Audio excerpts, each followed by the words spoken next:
क्या मुस्तफा कमाल और फारूक सत्तार की MQM में वापसी हो रही है। गवर्नर हाउस कराची में रात गए MQM पाकिस्तान की राब्ता कमेटी के होने वाले इजलास की अंदरूनी कहानी सामने आ गई। मुत्तहदा कौमी मूवमेंट पाकिस्तान की राब्ता कमेटी ने PSP और डॉक्टर फारूक सत्तार की पार्टी में वापसी के सिलसिले में एक मुतफ़िका उसूली फैसला कर लिया है। इजलास में PSP के चेयरमैन मुस्तफा कमाल समेत दीगर रहनुमाओं की MQM पाकिस्तान में वापसी पर तबादला ख्याल किया गया। ज़राए MQM के मुताबिक इजलास में डॉक्टर फारूक सत्तार की वापसी पर भी बातचीत की गई। राब्ता कमेटी ने इस नुक्ते पर इत्तेफाक राय किया कि MQM पाकिस्तान के दरवाजे हर उस शख्स के लिए खुले हुए हैं जो पार्टी के आइन और कानून समेत तंजीमी नज़्म व ज़ब्त की पाबंदी करे।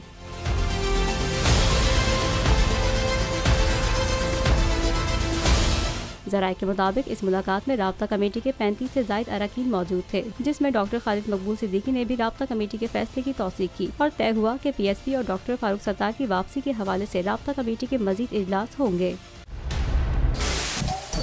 सबसे बड़े चैनल बोल न्यूज के एंकर मखदूम शहाबुद्दीन के प्रोग्राम अब बात होगी ने रेटिंग के तमाम रिकॉर्ड्स तोड़ दिए। मैं हूं मखदूम शहाबुद्दीन और आप देख रहे हैं अब बात होगी। 46% नाजरीन ने बोल न्यूज को देखा। सोशल मीडिया पर भी सबने ज्यादा देखा। सब्सक्राइब करें और बेल दबाएं ताकि कोई खबर रह न जाए।